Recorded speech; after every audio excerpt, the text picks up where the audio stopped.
Olá, sejam muito bem-vindos a mais uma aula do curso de Linguagem de Programação Específica para IA. Hoje nós vamos explorar o conceito de redução de domínio e predicados. Reduções de domínio são uma forma que Hilary tem de representar uma região unidimensional ou multidimensional a ser percorrida. No caso, redução vai dizer respeito, né, a uma operação que vai ser aplicada de forma a agregar, né, em um valor só. Então, esse é um padrão visto muitas vezes em convoluções e definições de update. Então, a gente vai poder representar somas, produtos e outras operações que sejam aplicadas a uma região da imagem, né? Por exemplo, a vizinhança de um pixel, certo? Então, o RDOM ele vai ser um conceito muito útil que vai estar presente em diversos operadores que vocês vão ver, né, dentro desse curso. Os predicados, eles são utilizados para avaliar os RDOMs de acordo com a condição. Então, a gente vai avaliar a agregação, né, seja ela com qual operador for, apenas onde uma condição é satisfeita. E a gente pode utilizar essas condições para, por exemplo, avaliar RDOMs não retangulares. A gente tem um caso, por exemplo, de operadores morfológicos de imagem, como os de erosão e dilatação, que utilizam os elementos estruturados, que são como os kernels, ok? E muitos deles são não retangulares, eles seguem um padrão de formação. Os predicados eles podem ser utilizados para esse tipo de computação. A gente pode também utilizá-lo para, por exemplo, somar a região sem incluir o meu pixel central. A forma como a gente faz isso é utilizando essa sintaxe aqui. A gente tem um RDOM e a gente vai chamar esse método where aqui e passar dentro dele a minha condição. E só isso, sem nenhum assign. Isso daqui já é suficiente para fazer o Raylight apenas avaliar o meu RDOM onde a condição uh, é verdadeira, ok?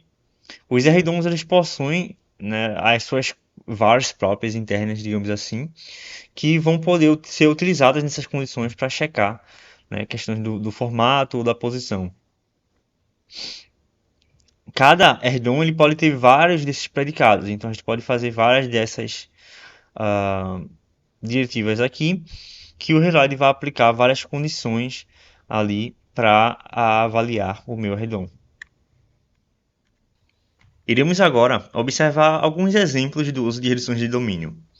Eu tenho primeiro aqui o exemplo de equalização de histograma, onde a gente busca manipular o contraste da imagem, né? Melhorar o contraste da imagem baseado no histograma dela.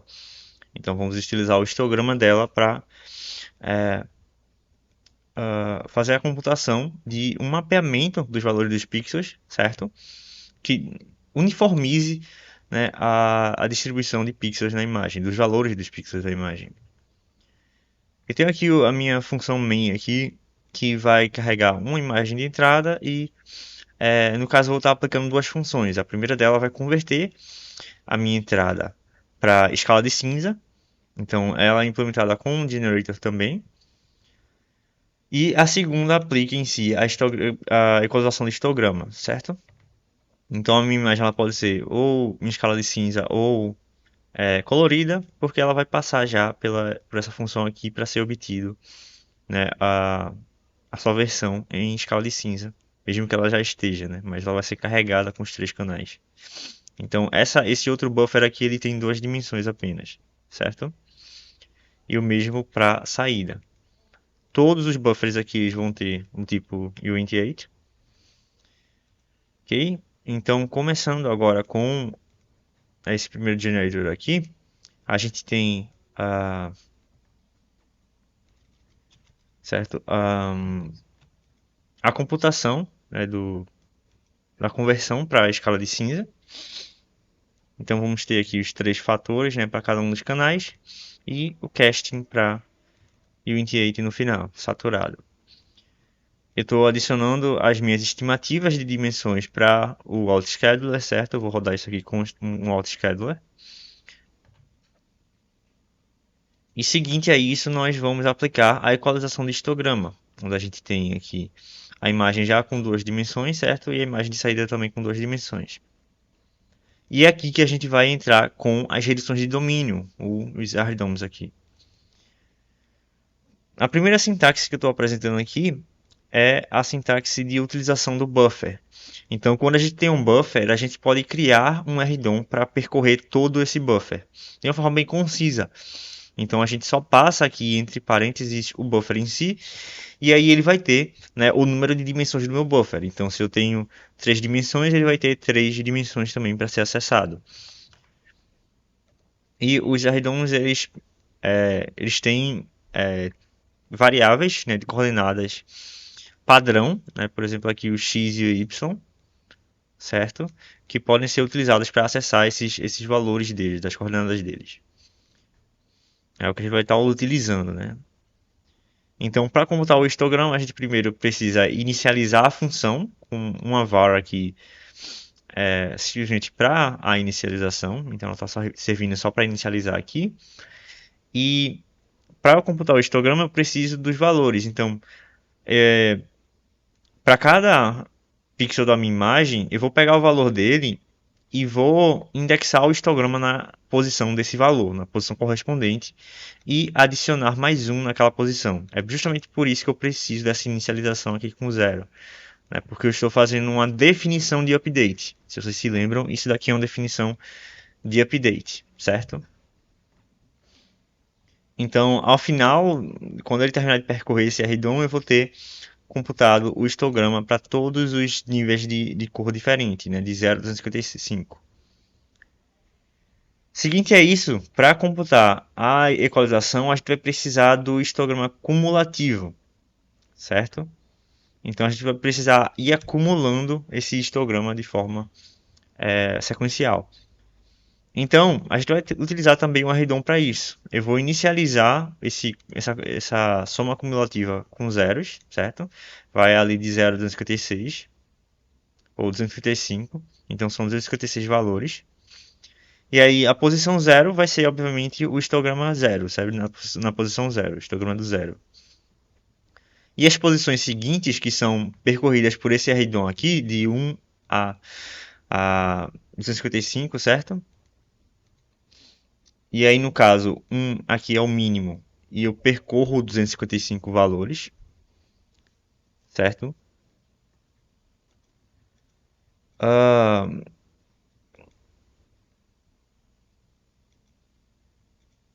e aí, no caso, após eu inicializar aqui com, né, o primeiro valor com zero, eu vou recursivamente somando com o valor anterior, certo? Então, do 1 para frente, que é por isso que tem 1 aqui no mínimo, eu vou somar o valor anterior, certo? Por isso começa do 1 aqui, que isso aqui vai ser o zero, ou seja, o histograma zero, quando for 1 e por aí vai. Eu vou somar a posição atual do histograma, não do cumulativo, do histograma em si, certo? Então ele vai sequencialmente acumulando até que a gente tenha o valor total ali do número de pixels, no caso, né? Então, a gente vai, após isso, gerar um mapa a partir desse histograma acumulativo, certo?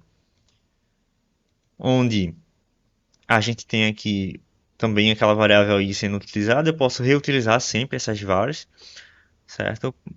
O Realize ele vai saber que é diferente para cada um deles. Onde a gente está fazendo esse mapa, né? É uma lookup table, onde para um índice i, né? Que é também o valor do pixel, certo? É o valor de escala de cinza de um pixel. Esse novo valor que vai ser computado por esse mapa é igual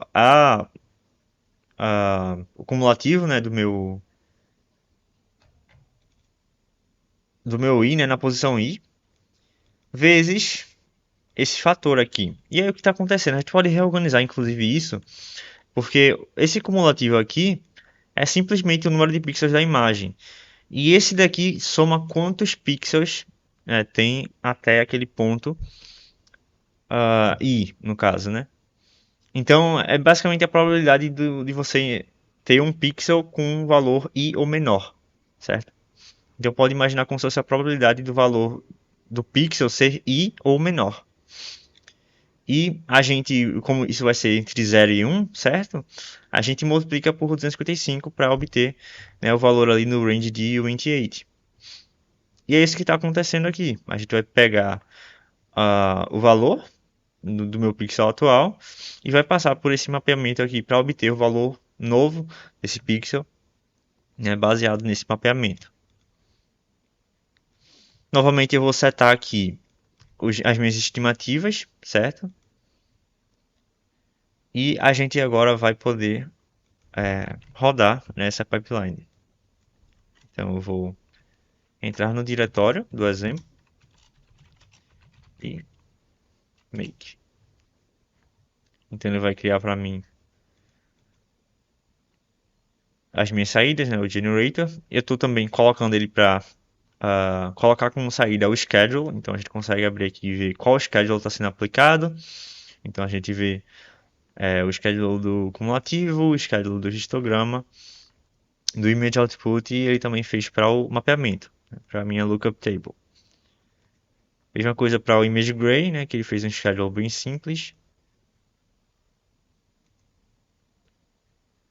Ok, e a gente consegue ver também a saída. Eu passei como entrada, se a gente ver aqui, a imagem câmera, certo? Aquela imagem que a gente vem utilizando. Essa daqui. E esse é o resultado da equalização do histograma dessa câmera aqui, essa imagem de câmera. A gente pode passar outra imagem dessas daqui, né? Então eu vou passar essa maior.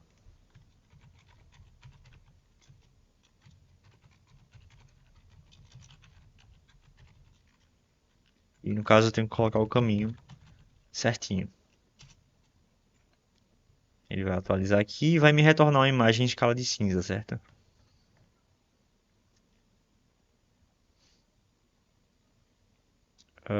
Eu acho que eu passei.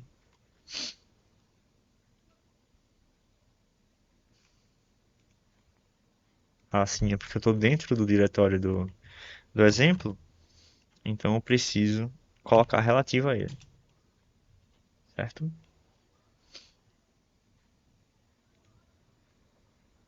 Então essa é a imagem de entrada e essa daqui é a imagem de saída. Eu tenho outra imagem aqui em escala de cinza que a gente pode passar também. Então eu vou tirar aqui.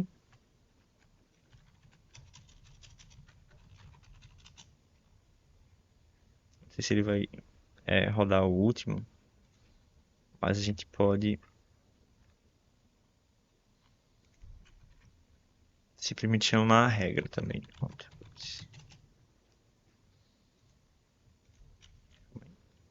E o traço B para que ele rode novamente.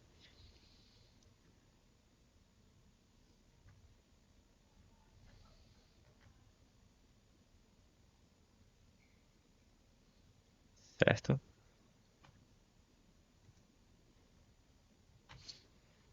Então a gente tem aqui o nosso exemplo, né, de equalização de histograma.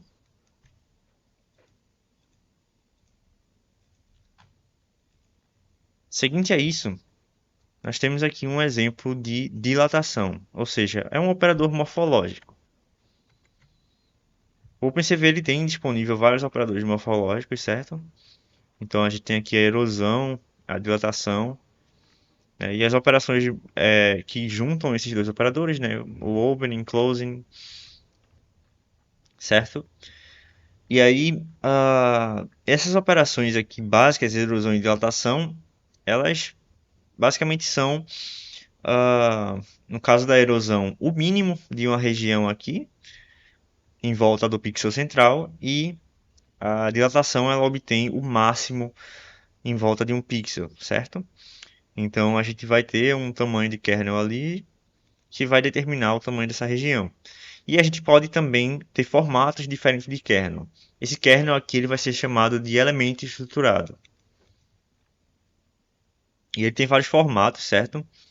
Dependendo da sua aplicação, você pode utilizar um retângulo, que no caso seria uma matriz de uns, ou, por exemplo, uma elipse, ou também um formato em cruz, certo? Então tem diversos tipos de kernel desse tipo, para esse tipo de operação.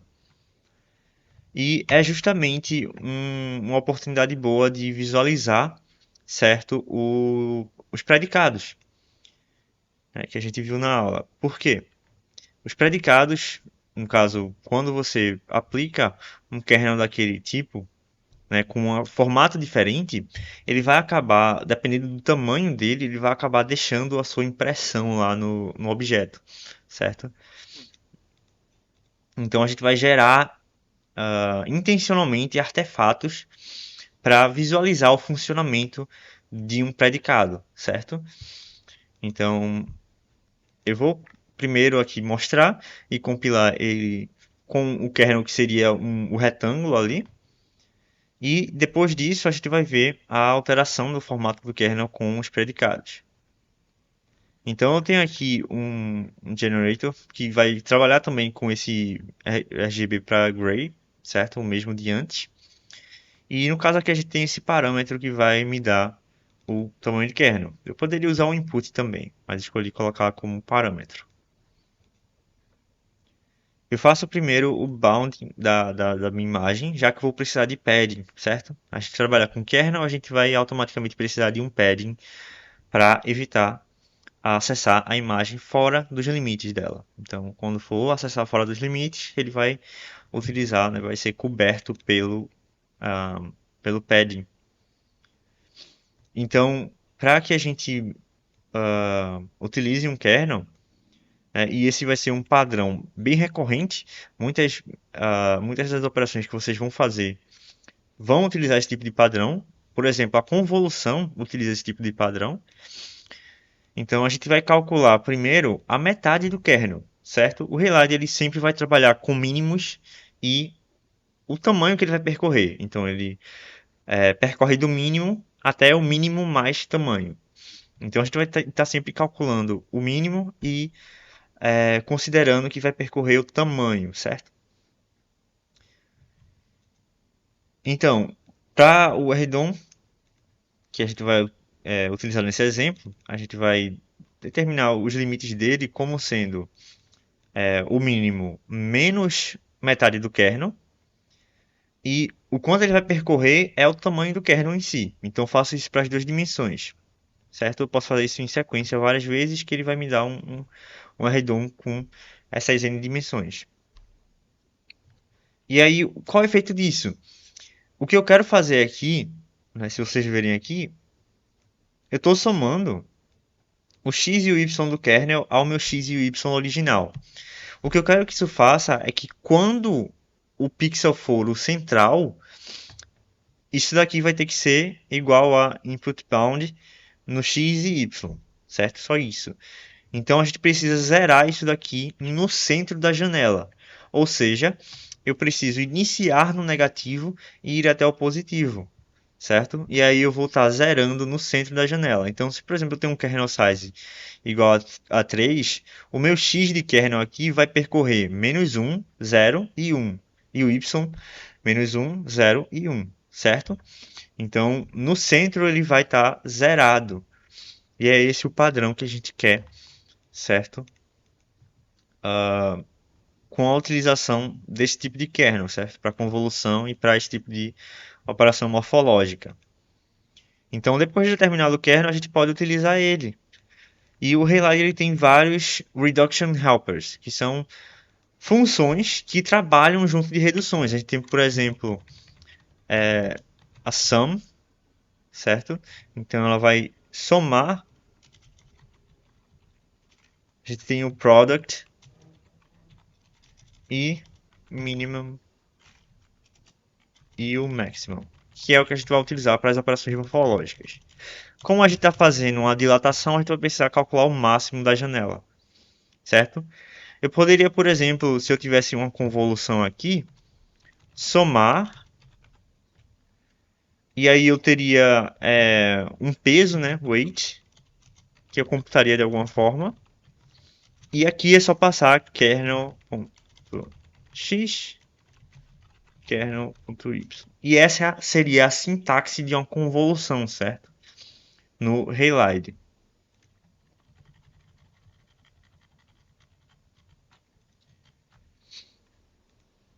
Novamente aqui eu estou fazendo a utilização do AutoScheduler, então vou colocar as minhas estimativas aqui. E como eu estou utilizando as imagens ali em escala de cinza, vocês podem reparar que está com estimativas pequenas, já que essas imagens em escala de cinza aqui que eu tenho na entrada, né, são imagens pequenas, certo? Então agora eu vou entrar no diretório do exemplo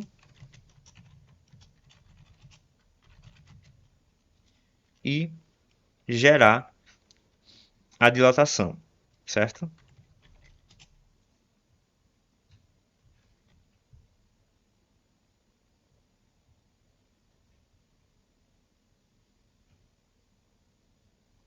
Ele finalizou a execução.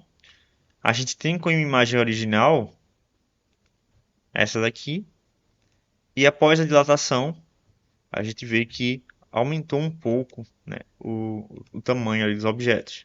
A gente pode aumentar o tamanho de kernel. Eu tenho no Makefile aqui essa variável aqui, kernel size, que serve para aumentar esse tamanho do kernel. Estou passando aqui na compilação do object file do Dilate, certo? Então eu vou passar kernel size bem maior, para a gente poder ver um efeito mais agressivo, certo? Então eu vou passar aqui 25, por exemplo. Ele pode demorar um pouquinho mais para rodar, mas vai dar para ver melhor o efeito, né, da dilatação.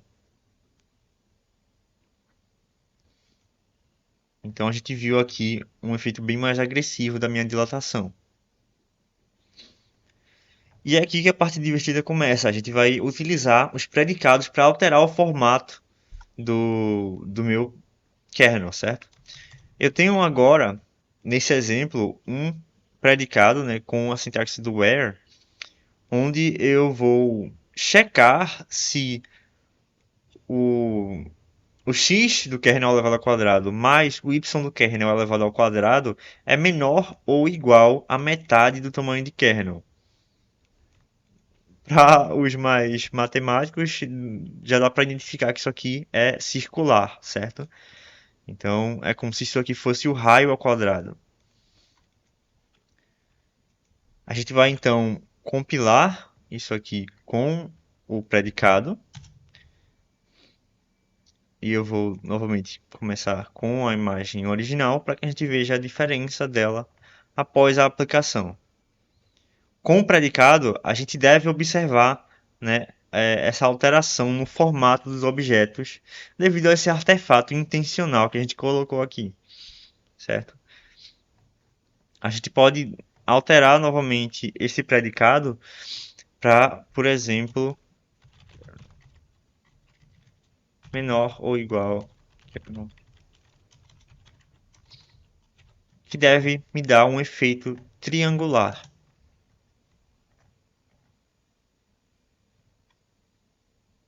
Então, novamente, a imagem de entrada aqui. E após a aplicação, tem esse efeito, certo? A gente pode tentar também um efeito em X, com os absolutos sendo iguais, certo?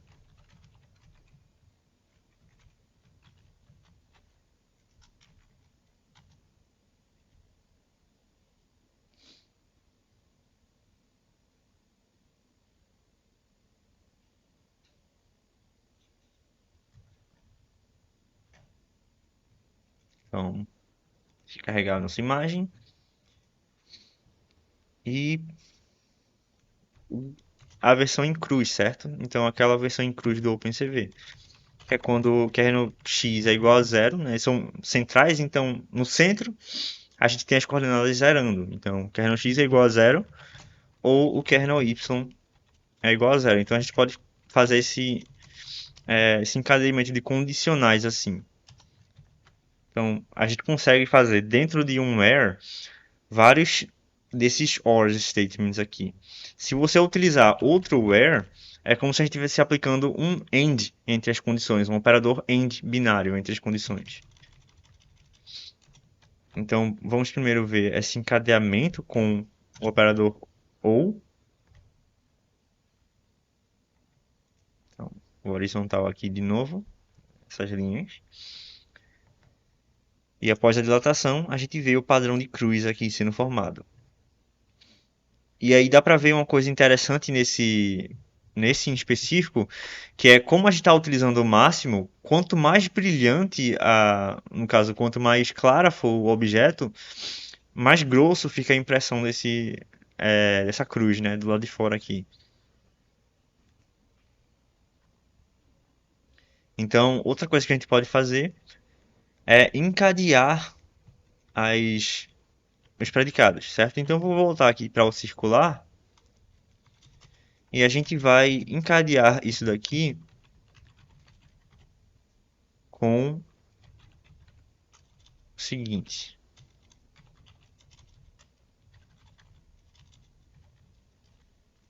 Uh, e se eu tentar não selecionar o pixel central? Então, diferente de zero os dois.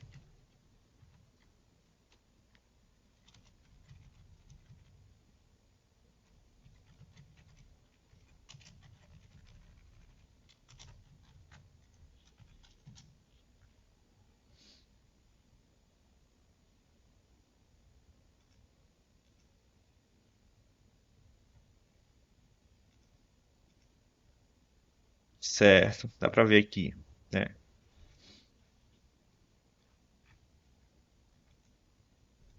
Então a gente consegue fazer esse encadeamento dos predicados. E esse foi mais um dos exemplos da utilização do RDOM, no caso agora com os predicados para alteração do formato do meu kernel final. Como leitura recomendada, eu tenho aqui a documentação, né, com a questão do RDOM e dos predicados. Muito obrigado pela atenção de vocês e até a próxima.